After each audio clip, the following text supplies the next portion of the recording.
हाल ही में महिलाओं के ऊपर हुए एक सर्वे से ये पता चला है कि भारत में हर 3 में 2 महिलाएं अपने लिए रिटायरमेंट प्लानिंग करती हैं।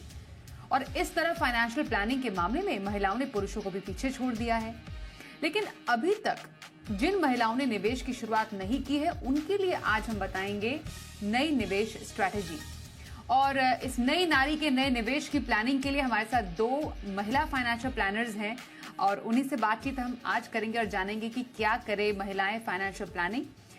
Certified financial planner Pooja Bhinde हमारे साथ है और फिनसेफ की फाउंडर मृन अग्रवाल है हमारे साथ।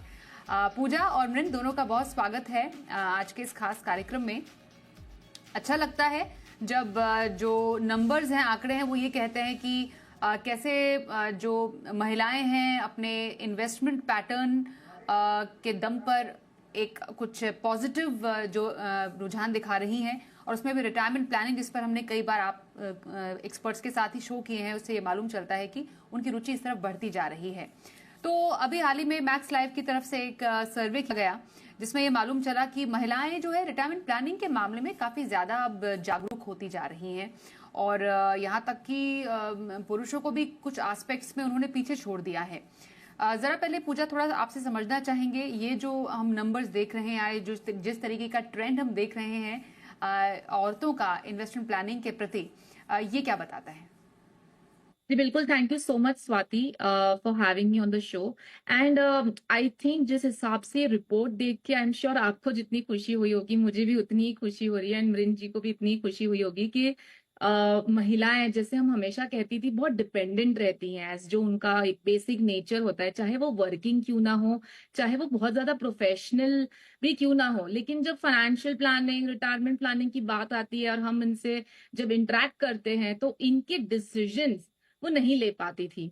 लेकिन जैसे हम इस रिपोर्ट से देख रहे हैं कि जो रिटायरमेंट इंडेक्स है, जो 47 से अब 50 हो गया है, मतलब जाहिर सी बात है ये इंडेक्स बढ़ रहा है। मतलब रिटायरमेंट प्लानिंग की महिलाओं में जो अवेयरनेस है वो बढ़ रही है। एंड क्योंकि हम देख रहे हैं ना स्वाति, अगर हम उसको 360 डिग्री तरीके से देखें तो क्योंकि हेल्थ बहुत अच्छी तरीके से, हेल्थ इंडस्ट्री बूम कर रही है और लाइफ एक्सपेक्टेंसी बढ़ रही है, इस वजह से आई थिंक कोविड के बाद कहीं ना कहीं काफी सजग हो गए हैं इन्वेस्टर्स, वेर इन आपको रिटायरमेंट की प्लानिंग, या अगर आपके बाद कोई नहीं है या अगर आप किसी के ऊपर डिपेंडेंट है और वो नहीं है, तो किस तरीके से प्लानिंग करना है। इसलिए काफी ज्यादा अवेयरनेस है अभी से, चाहे हाउसवाइफ है या फिर वर्किंग महिलाएं हैं, रिटायरमेंट के लिए जो हम लॉन्ग टर्म प्लानिंग कहते हैं एसआईपी के रूट से, वो डेफिनेटली हमेशा एक पोर्शन साइड में रखती हैं। So it's a very good situation I would say, and ऐसे ही करना चाहिए हर इंसान को फाइनेंशियल प्लानिंग की शुरुआत में। जी बिल्कुल। तो फाइनेंशियल प्लानिंग के लिए जो औरतें हैं उनका रुझान बढ़ रहा है। यहाँ तक कि इंश्योरेंस प्लानिंग है वो भी हम देख रहे हैं। यहाँ पर काफी ज्यादा अवेयरनेस सामने आई है मृन, क्योंकि हमें मालूम है कि जो कहा जाता है कि जो महिलाएं हैं पुरुषों के मुकाबले ज्यादा जीती हैं, लॉन्जेविटी ज्यादा है उनकी। दूसरा ये कि उनको इन टर्म्स ऑफ इंश्योरेंस ज्यादा जरूरत इसलिए भी है कि हेल्थ इंश्योरेंस के मामले में कुछ ऐसी पर्टिकुलर बीमारियां, गंभीर बीमारियां होती हैं जो महिलाओं में ज्यादा होती हैं। तो इसलिए काफी इंपॉर्टेंट है हेल्थ इंश्योरेंस या किसी भी तरीके के इंश्योरेंस के प्रति महिलाओं का जो पोर्टफोलियो है एकदम परफेक्ट हो। इंश्योरेंस के लिए मैं आपसे जानना चाहती हूँ अभी कैसे एक महिला को अपना पोर्टफोलियो, इंश्योरेंस पोर्टफोलियो बिल्डअप करना चाहिए? नमस्ते स्वाति, और बहुत अच्छा लगा आपके शो में आकर। इस साल हमने एक सर्वे रन किया था हमारी कंपनी में महिलाओं में, कि अगर आपकी जॉब छूट गई तो आपने सोचा है कि आप हेल्थ इंश्योरेंस के बारे में कैसे मैनेज करेंगे, ये एक सवाल था उसमें। और ज्यादातर महिलाओं ने बोला कि हमने इस बारे में सोचा नहीं है। तो बहुत अच्छा लगता है ये सर्वे रिजल्ट्स वगैरह देखकर कि adoption rates are going up, but the question is कि क्या हम सही अमाउंट इंश्योर कर रहे हैं कि नहीं। और इसमें महिलाएं काफी पीछे हैं, क्योंकि अगर हम देखते हैं तो ज्यादातर जो है कि पीपल आर डिपेंडिंग, कि बस जो सैलरीड हैं स्पेशली, वो डिपेंड कर रहे हैं अपने एम्प्लॉयर कवर पर। काफ़ी सारी महिलाएँ हैं जो सोचती हैं कि अरे! हमें इंश्योरेंस की क्या ज़रूरत है? प्राइम अर्निंग मेंबर को ज़रूरत है। थैंकफुली कोविड के बाद थोड़ी ये सोच अब बदल रही है कि सबको एक हेल्थ इंश्योरेंस की ज़रूरत है। बट जो प्रॉब्लम अभी है वो ये है कि लोग ले रहे हैं 3, 4, 5 लाख, बट ये जो अमाउंट है ये काफ़ी नहीं रहेगा, क्योंकि अगर किसी को कुछ बड़ी बीमारी आई, लाइक फॉर एग्ज़ाम्पल कैंसर या स्ट्रोक, ऐसी कोई जो भी बड़ी बीमारियां आती हैं, उसको उसका इलाज करने में एटलीस्ट 10, 15, 20 लाख लग जाते हैं। तो ये बहुत ज़रूरी है कि सबसे पहले अगर आप सैलरीड हैं तो आपका एम्प्लॉयर कवर है, बट आपको एक्सटर्नल कवर लेना है। अगर आप हाउसवाइफ भी हैं, या अगर आप अपना खुद का बिजनेस भी चला रहे हैं, सभी को ये 10 से 15 लाख का इंश्योरेंस लेना बहुत ही ज़रूरी है। एंड जब आप ये हेल्थ इंश्योरेंस लेते हैं तो 2-3 चीज़ों का ख़्याल ज़रूर रखिएगा। सबसे पहले जो है आप पॉलिसी वर्डिंग्स पढ़िए। अभी ये नया रूल आया था जिसमें कस्टमर इन्फॉर्मेशन स्टेटमेंट है, जिसमें सारे डिटेल्स होने हैं, but that is only after taking the policy. अगर हम वेरियस पॉलिसीज कंपेयर कर रहे हैं तो 3 चीजों के ऊपर आपको कंपेयर करना है। सबसे पहले व्हाट आर द एक्सक्लूजन्स, कि क्या इंक्लूडेड है और क्या इंक्लूडेड नहीं है। ये बहुत जरूरी है जानना, क्योंकि जिस पॉलिसी में ज्यादा एक्सक्लूजन रहेंगे वो ज्यादा सस्ती रहेगी, राइट? तो ये बहुत ज़रूरी है कि हमें बहुत सारे एक्सक्लूजन्स नहीं होने चाहिए। जैसे कोविड के टाइम में ये सुनने में आया था कि जो पीपीई किट्स और जो ग्लव्स वगैरह थे, वो सब कंज्यूमेबल्स थे, वो सब इंक्लूडेड नहीं थे। तो अगर ऐसी चीज़ें इंक्लूडेड नहीं रहेंगी तो इससे क्या होगा कि आपका फिर आउट ऑफ पॉकेट एक्सपेंस ज़्यादा हो जाएगा। दूसरी बात जो बहुत ज़रूरी है देखना कि वेटिंग पीरियड्स क्या हैं। तीसरा, अगर कोई को पेमेंट है तो ऑफ कोर्स को पेमेंट बेनिफिशियल भी हो सकता है, बट ये जानकारी होना बहुत जरूरी है। और सबसे बड़ी बात, क्या कोई लिमिट है, राइट? जनरली जैसे फॉर एग्जांपल अगर आप अस्पताल में भर्ती होते हैं तो वो जो रूम रेंट होता है उसकी कैपिंग हो सकती है। तो ये देखना बहुत जरूरी है कि ये कि कोई सब लिमिट्स हैं कि नहीं। तो ये 3-4 चीजों को आप कंपेयर कीजिए। काफी सारे एग्रीगेटर प्लेटफॉर्म्स हैं, बट आपको खुद कंपेयर करना चाहिए इन 3-4 एस्पेक्ट्स पर, और फिर पूरा देख दाख कर ही आपको पॉलिसी लेनी चाहिए। और ये बहुत जरूरी है कि जो अमाउंट आप लें वो एक अच्छा अमाउंट हो। बिल्कुल, तो आप हेल्थ इंश्योरेंस पहले लें। हेल्थ इंश्योरेंस अगर जब खरीदें तो ये भी समझें कि आपके पास आपको आपको होना लेना कितना है हेल्थ इंश्योरेंस या टर्म इंश्योरेंस या लाइफ इंश्योरेंस प्लान। तो इसी की बात यहाँ पर कर रही है मृन कि जरूरत आने पर एक 5 लाख की जो पॉलिसी है उससे शायद ज्यादा आपको फायदा नहीं होगा। कम से कम 10 से 15 लाख तक की हेल्थ इंश्योरेंस पॉलिसी महिलाओं को ध्यान में रखते हुए लेना बेहद जरूरी है। एक प्लान की बात करना या एक कह सकते हैं स्कीम की बात करना यहाँ पर जरूरी है जो बहुत ही हाल फिलहाल में सरकार ने पेश की थी, महिला सम्मान बचत पत्र।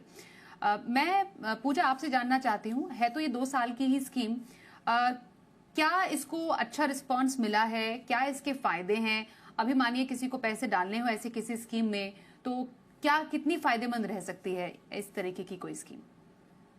जी बिल्कुल स्वाति, मेरे हिसाब से रिस्पॉन्स की बात की जाए तो ज्यादा रूरल तक ये नहीं पहुंचा है या ज्यादा लोगों ने इसका बेनिफिट नहीं लिया है। लेकिन आजादी का अमृत महोत्सव के तहत ये स्कीम लॉन्च की गई थी। सीधा जस्ट वो बैंक अकाउंट से, सेविंग बैंक अकाउंट से या जो जनधन अकाउंट्स है उससे पैसा एटलीस्ट एक एफडी या इस तरीके के इंस्ट्रूमेंट में आए, इस वजह से इस तरीके की एक पोस्ट ऑफिस स्कीम लॉन्च की गई थी जो सिर्फ जैसे आपने कहा 2 साल के लिए महज मैक्सिमम 2 लाख तक की लिमिट थी, मिनिमम 1,000 रुपए। एंड स्पेसिफिकली सिर्फ महिलाओं के लिए, जिसमें 7.5% का इंटरेस्ट रेट नक्की किया गया था, which was a taxable interest rate. लेकिन आई थिंक जैसे आपने राइटली पुट अप किया कि अवेयरनेस इतनी ज्यादा नहीं पहुंची, इस वजह से ज्यादा लोगों ने भी बेनिफिट नहीं लिया है। लेकिन अभी भी मार्च 2025 तक ये स्कीम ओपन है, तो बेनिफिट ले सकते हैं। लेकिन किन्हें बेनिफिट लेना चाहिए ये मैं थोड़ा इसके ऊपर बात करूंगी। डेफिनेटली महिलाओं के लिए सरकार ने पहले भी अगर हम देखें तो सुकन्या समृद्धि लॉन्च किया था एक गर्ल चाइल्ड जो 10 साल के अंदर जो बिटिया है उनके लिए, जो हम नॉर्मली एक एक लॉन्ग टर्म प्लानिंग के लिए देखते हैं, तो पोस्ट ऑफिस की एक प्रोविडेंट फंड स्कीम जो बहुत ही प्रख्यात है, जो आई थिंक बहुत लोगों ने इसका फायदा लिया है एंड बहुत लोग इसमें इन्वेस्टेड हैं and time and again even after the new tax regime हम देख रहे हैं कि पीपीएफ की जो पॉपुलैरिटी है वो कम नहीं हुई है, क्योंकि उसकी जो बेनिफिट्स हैं and at the same time जो रिटर्न है डेफिनेटली उस वजह से एक बहुत ही प्रख्यात इंस्ट्रूमेंट रहा है एंड उसी के सामने सुकन्या समृद्धि भी बहुत ज्यादा प्रख्यात हुई थी। उसका इंटरेस्ट रेट भी ऑब्वियसली नॉर्मल जो एक पीपीएफ का रेट है उसके सामने काफी ज्यादा है, 8.2% के आसपास है। सो डेफिनेटली वो स्कीम में बहुत ज्यादा हमने देखा कि ट्रैक्शन आया। ये स्कीम मेरे हिसाब से अगर आप अभी भी सोचते हैं तो देखिए, अगर आपका एक शॉर्ट टर्म होराइजन है 2 साल के आसपास का, अगर आप सोच रहे कि आपको कहीं निवेश करना है which has to be non equity, जिसमें कोई रिस्क नहीं है, आपको सेफ गवर्नमेंट बैक्ड एक इंस्ट्रूमेंट में निवेश करना है एंड आपको इन्फ्लेशन जितना रिटर्न मिल रहा है इस तरीके के प्रोडक्ट में निवेश करना है, तो डेफिनेटली आप वो पैसा घर में ना रखें या सेविंग बैंक में ना रखें, क्योंकि सेविंग बैंक में भी आपको कुछ भी नहीं मिल रहा है। तो सामने अगर आप महिला हैं तो आपको इस तरीके की एक स्कीम मिल रही है जिसको आपको 7.5% एनुअल रिटर्न मिल रहा है, जो शायद आपको आज की तारीख में और कोई एफडी में नहीं भी मिल रहा होगा, क्योंकि ये तरीके के रिटर्न्स एक सीनियर सिटीजन सेविंग स्कीम में जो एफडी में अगर आप निवेश करना चाहते हैं तो वहां पे आपको शायद इस तरीके का एक अट्रैक्टिव रिटर्न मिल सकता है, लेकिन वो भी 2 साल के समय में। मेरे हिसाब से इस तरीके की रिटर्न का अगर बेनिफिट लेना है डेट कैटेगरी में तो आप अभी भी ले सकते हैं। लेकिन अगेन स्वाति, ये चीज जानना बहुत जरूरी है कि प्रोडक्ट्स बहुत हैं, अवेलेबिलिटी ऑफ प्रोडक्ट ऑप्शंस बहुत है, कौन सा प्रोडक्ट किस इंसान के लिए सूटेबल है, that is very much important. चाहे आप हम इंश्योरेंस की बात कर लें या फिर हम इन्वेस्टमेंट की बात कर लें, ऐसा नहीं है कि हमारे पास कोई प्रोडक्ट है और हमें वो इस पे निवेश करना है। आपकी एलिजिबिलिटी बैठ रही है, आपका उसमें रिस्क बैठ रहा है, आपका उसमें टाइम होराइजन बैठ रहा है और आपका जो गोल है, जो लक्ष्य है वो समझ में आ रहा है, तब जाके आप गोल, उस स्कीम में निवेश। एलिजिबिलिटी और साथ ही आपके रिस्क एपेटाइट के हिसाब से आपको किसी इन्वेस्टमेंट प्रोडक्ट को इस्तेमाल या चूज करना चाहिए। एक और जो एस्पेक्ट है जिसको समझना जरूरी है वो ये है कि जो स्टडी में सामने आया वो ये भी आया कि चलिए ये तो अच्छी बात हुई कि महिलाएं हैं वो रिटायरमेंट प्लानिंग कर रही हैं, लेकिन रिटायरमेंट प्लानिंग कितने टाइम तक की कर रही हैं ये समझना भी जरूरी है। अब मैंने रिटायरमेंट के लिए पैसे डालने शुरू कर दिए, लेकिन कब डालने शुरू किए। अब इसमें यह भी है कि अराउंड 55% से ज्यादा जो महिलाएं हैं वो तो रिटायरमेंट जो कॉर्पस है उनका सिर्फ 10 सालों का है। मतलब आप इन्वेस्टमेंट कर तो रही है, लेकिन उसका फायदा आपको कब तक होगा ये भी समझना जरूरी है। और महिलाओं के लिए पर्याप्त रिटायरमेंट राशि होना, ये इस पर कोई भी दो राय नहीं है। इसलिए मैं मृन आपसे जानना चाहती हूँ कि महिलाएं अगर प्लानिंग कर रही हैं, लेकिन उसका जो सही डायरेक्शन है या सही डायमेंशन है उसको डिटरमिन करना बेहद ज्यादा जरूरी है, जो कि शायद अभी प्रॉपरली नहीं हो पा रहा है। तो रिटायरमेंट प्लानिंग के लिए एक टेन्योर होना, प्रॉपर टेन्योर होना कितना इंपॉर्टेंट, और उसमें इन्फ्लेशन बीटिंग जो रिटर्न है वो इन्वेस्टमेंट प्रोडक्ट को चूज करना कितना इंपॉर्टेंट। बिल्कुल, आपने बिल्कुल सही कहा कि लोग कर रहे हैं, बट क्या वो सही कर रहे हैं? क्योंकि 10 साल तो बहुत कम टाइम होता है रिटायरमेंट कॉर्पस के लिए, राइट? तो सबसे पहले देखिए, बहुत सारे रिटायरमेंट प्लानिंग कैलकुलेटर्स फ्री में अवेलेबल हैं ऑनलाइन। तो सबसे पहले आप इस कैलकुलेटर का इस्तेमाल कीजिए जानने के लिए कि आपको कितना कॉर्पस बनाना है। अब जो कॉर्पस बनता है उसमें 2-3 चीजें होती हैं। सबसे पहले तो अब आप कब रिटायर होना चाह रहे हैं, आप कब तक प्लानिंग करना चाह रहे हैं। देखिए, अगर आप 60 की उम्र में रिटायर हो रहे हैं तो एटलीस्ट आपको 80 साल तक तो अपना कॉर्पस की प्लानिंग करनी पड़ेगी। दूसरा, बहुत बार टीवी शोज पर भी लोग पूछते हैं कि मुझे रिटायरमेंट के लिए 1 करोड़ 2 करोड़ चाहिए, तो ये आपने नंबर कैसे डिसाइड किया, राइट? तो जो रिटायरमेंट का जो कॉर्पस होता है वो डिसाइड होता है कि आपका महीने का कितना खर्चा है, अभी अभी राइट। सो आप क्या चाह रहे हैं कि जो हमारे अभी महीने का खर्चा है उतना ही आगे जाकर हम अपने रिटायरमेंट के टाइम में उतना ही हम आगे जाकर वैसी ही लाइफ जी सकें, तो उतना खर्चा हमारा निकल कर आना चाहिए, राइट। सो ये बहुत जरूरी है कि हम जो इनपुट करते हैं ना वो सही होना चाहिए कि हमारा कितना खर्चा है, हम किस एज में रिटायर होना चाह रहे हैं, कब तक हम प्लान करना चाह रहे हैं। और फिर एक और चीज जो बहुत ही जरूरी है कि आप किस इन्वेस्टमेंट किस इंस्ट्रूमेंट में इन्वेस्ट कर रहे हैं, क्योंकि अगर हम इन्फ्लेशन का 6-7% के हिसाब से लेकर चलेंगे तो बस 2-3 इंस्ट्रूमेंट है जो ये एक्चुअली 6-7% का इन्फ्लेशन बीट कर सकता है। एक तो है गोल्ड। गोल्ड का एवरेज रिटर्न करीब 9% है। बट वेरी इंपॉर्टेंट कि हमें इक्विटी एक्सपोजर इसमें लेना लेना ही पड़ेगा, क्योंकि आपको एक ऐसा इंस्ट्रूमेंट चाहिए जो ये 7% को अच्छी तरह मतलब 7% से बहुत ज्यादा अच्छा रिटर्न आ सके, राइट। सो ज्यादातर मैंने देखा है कि अगर हम हाउस होल्ड लेवल का डेटा भी देखते हैं इंडिया में, people have less than 10% invested in equity. तो इक्विटी के बारे में बात बहुत होती है, बट निवेश जब आने की टाइम आता है तो लोग निवेश बहुत कम करते हैं इक्विटी में। तो इक्विटी में निवेश होना बहुत जरूरी है। और मैं एक एग्जांपल दे रही हूँ इधर।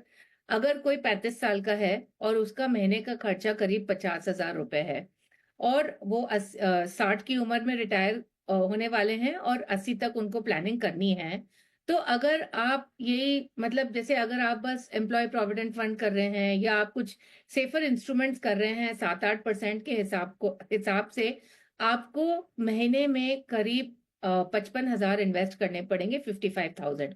बट अगर आप सोचते हैं कि थोड़ा सा हम इसमें इक्विटी ऐड कर लेते हैं, तो इसमें क्या होगा कि जो आपका इन्वेस्टमेंट अमाउंट है वो रिड्यूस हो जाएगा to 35,000। So it is very important कि हम इक्विटी इसमें ऐड करें। और एक जो बहुत आसान तरीका है इक्विटी ऐड करने का, वो है नेशनल पेंशन स्कीम।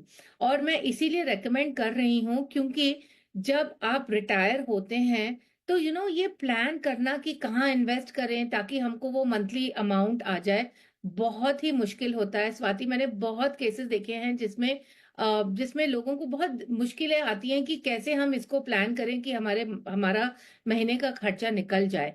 सो या आप इक्विटी म्यूचुअल फंड चूज कर सकते हैं, और अगर आपको नहीं मालूम कौन सा फंड चूज करना है तो एक सिंपल निफ्टी 50 इंडेक्स फंड में ही आप निवेश कर सकते हैं। बट मेरा सजेशन हम्म। रहेगा एनपीएस, एंड वो इसीलिए क्योंकि इसमें अमाउंट 60 तक लॉक्ड है। तो क्योंकि आप उस अमाउंट को छू नहीं सकते हैं, आप उसको वहां छोड़ रहे हैं बढ़ने हम्म। के लिए, और 60 के बाद में आपको उसमें हम्म। पेंशन भी मिल जाएगी, और ये बहुत लो कॉस्ट है। सो मैं ओके। सर्टेनली रेकमेंड करूंगी हम्म। हर महिला को कि आप ये नेशनल पेंशन स्कीम जरूर देखिए। एनपीएस नेशनल पेंशन स्कीम में पैसे डाल सकते हैं जिसमें इक्विटी का भी आपको अच्छा खासा एक्सपोजर मिलता है, मतलब इक्विटी में भी आप इन्वेस्ट करती हैं बहुत ही सुरक्षित तरीके से। और इक्विटी तो है ही अपने आप में, इक्विटी फंड्स में भी डाइवर्सिफाइड फंड्स में इन्वेस्ट कर सकते हैं थ्रू इंडेक्स फंड, जो कि मृन ने बताया। पर और कौन सी ऐसी कैटेगरीज या फंड्स हो सकते हैं, इस पर पूजा की भी राय लेंगे, पर एक छोटे से ब्रेक के बाद। बने रहिए हमारे साथ।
आज हम करा रहे हैं महिलाओं की फाइनेंशियल प्लानिंग। मृन अग्रवाल और पूजा भिंडे हमारे साथ हैं। पूजा, हर एक महिला की लाइफ में एक करियर ब्रेक जरूर आता है, तो पर इस प्लान या फिर अनप्लान करियर ब्रेक जो है उसकी तैयारी कैसे करें, और जब हमें बाउंस बैक करना है वर्क फोर्स में, उसके लिए कैसे अपने आप को प्रिपेयर रखना है? जी बिल्कुल स्वाति, आई थिंक ये जैसे आपने मेंशन किया, planned as well as unplanned, इसकी बहुत जरूरी है हमें समझने के लिए, क्योंकि जब दो वर्किंग लोग होते हैं एंड उसके बेसिस पे जब जो इनफ्लोज आते हैं और हम पूरी फाइनेंशियल प्लानिंग करते हैं, एंड जब एक मेटर्निटी पीरियड आता है, मैं पीरियड इसलिए यूज करी चाहे वो 6 महीने का हो या 12 महीने का हो, वो एक प्रॉपर करियर ब्रेक है। ठीक है, तो इस तरीके के जो ब्रेक्स है वो मेरे हिसाब से विमेन की लाइफ में कुछ अलग अलग इंटरवल्स पे आते हैं। फर्स्ट एंड फॉरमोस्ट तो ऑब्वियसली मेटर्निटी ब्रेक एक काफी लंबा ब्रेक हो जाता है, लेकिन at the same time because बच्चों की आपको पूरी जिंदगी के हिसाब से उनके टाइम पे अगर कहीं पे कुछ प्रॉब्लम हो जाता है, कोई बीमारी हो जाती है, आप महिला के खुद के पेरेंट्स की भी रिस्पॉन्सिबिलिटी उनके ऊपर होती है। तो महिलाओं की देखा जाए तो मेटर्निटी लीव तो एक है ही, लेकिन एट द सेम टाइम काफी दूसरी सारी रिस्पॉन्सिबिलिटीज भी होती है जब इस तरीके की कोई मेडिकल इमरजेंसी आ जाती है। सो यहाँ पे ये देखना है कि अगर हम मेटर्निटी के हिसाब से भी बात करें तो आपके इनफ्लोज काफी जो इतने पेड लीव्स आपको मिल रहे हैं फ्रॉम योर एम्प्लॉयर, वो ठीक है, लेकिन एट द सेम टाइम आपके जो खर्चे हैं उसको किस तरीके से मैनेज करना है। आपके जो भी इन्वेस्टमेंट्स हैं, अगर आप उसमें से एसआईपी ब्रेक भी ले रहे हैं, आप पॉज कर सकते हैं 6 महीने या 12 महीने के हिसाब से। अगर आप एसआईपी स्टॉप या पॉज भी कर रहे हैं तो there is a very good option in mutual funds of SWP, which is systematic withdrawal plan.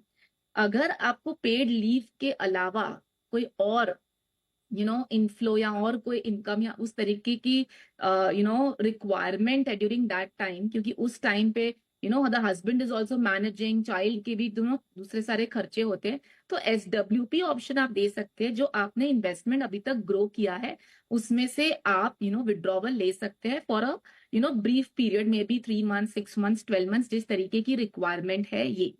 ये हो गया नंबर 1। तो करियर ब्रेक्स के साथ साथ आपकी जो एक्सपेंसेस जो चाइल्ड रिलेटेड हैं उसकी प्लानिंग आपको ऑब्वियसली पहले से करनी है। जैसे शुरुआत में मृन ने भी बात की अबाउट इंश्योरेंसेस, ऑब्वियसली मेटर्निटी का ही एक बहुत बड़ा खर्चा होता है जो आप अभी से प्लान करें तो वो जो खर्चा है, चाहे सी सेक्शन है या आईवीएफ टेक्नोलॉजी भी है, आज की तारीख में काफी हेल्थ इंश्योरेंसेस में ये सारे कवरेजेस हैं, लेकिन ऑब्वियसली उनके कई सारे जो नॉर्म्स है वो आपको समझने हैं, जो पॉइंट्स है, जैसे एक फिक्स सम अश्योर्ड होता है 15 लाख 20 लाख के ऊपर की पॉलिसीज में, और जो लिमिट्स हैं वो समझ के जो वेटिंग पीरियड है उस हिसाब से प्लान लेने, सो दैट आपका वो सब कवरेज हो जाए। बच्चों के रिलेटेड जो एक्सपेंसेस है उसकी प्लानिंग के लिए आपको अलग से एक बजट बनाना होगा, चाहे वो हमें कंटिजेंसी बजट बना सकते हैं जिसमें एक हेल्प जो हायर करते हैं, या उनके जो वैक्सीन एक्सपेंसेस है। ऑब्वियसली एक अलग से पैरेलल चाइल्ड प्लानिंग शुरू हो जाती है from the time of birth.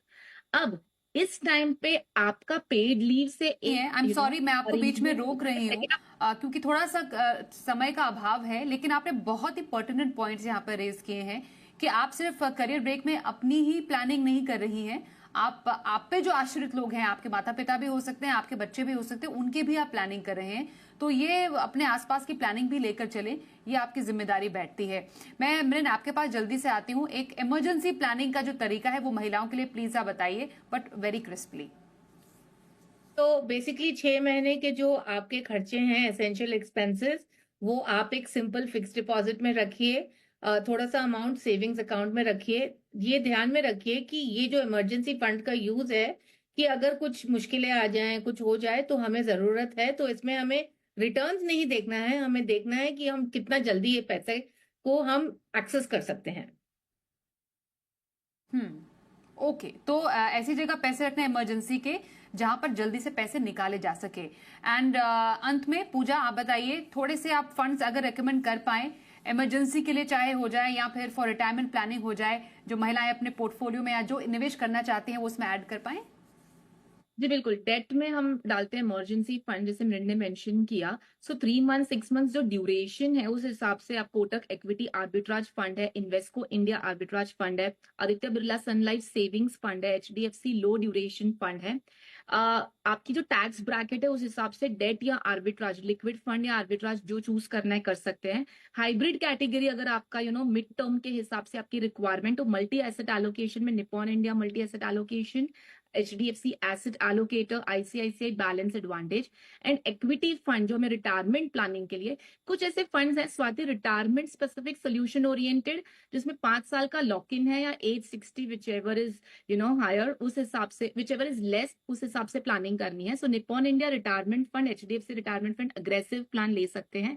इसमें कोई ज्यादा फर्क नहीं, हाइब्रिड प्लान के साथ साथ इक्विटी प्लान भी है, लेकिन 5 साल बने रहने का जो लॉक इन है उस हिसाब से हमारी SIP में कोई हैम्पर नहीं होता है।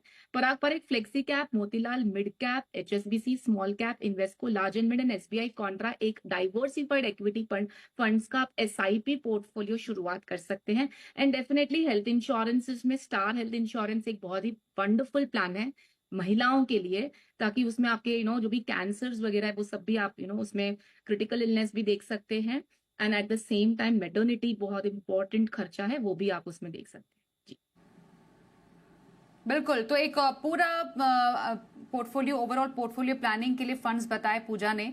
ये आपके रिटायरमेंट प्लानिंग भी हो गई, आपके इमरजेंसी प्लानिंग भी है, कुछ जो स्कीम्स हैं वो जो इंश्योरेंस से जुड़ी हुई है इस पर आप गौर कर सकते हैं। NPS इक्विटी में निवेश कहाँ पर आपको अपने रिटायरमेंट सेफ रिटायरमेंट प्लानिंग के लिए करना है, उस पर हमने तमाम टिप्स लिए अपने दोनों एक्सपर्ट से, पूजा और मृन। थैंक यू सो मच हमारे साथ इस चर्चा में शामिल होने के लिए। मनी गुरु में बस इतना ही, रुकते हैं एक ब्रेक के लिए, देखते रहिए जी बिजनेस।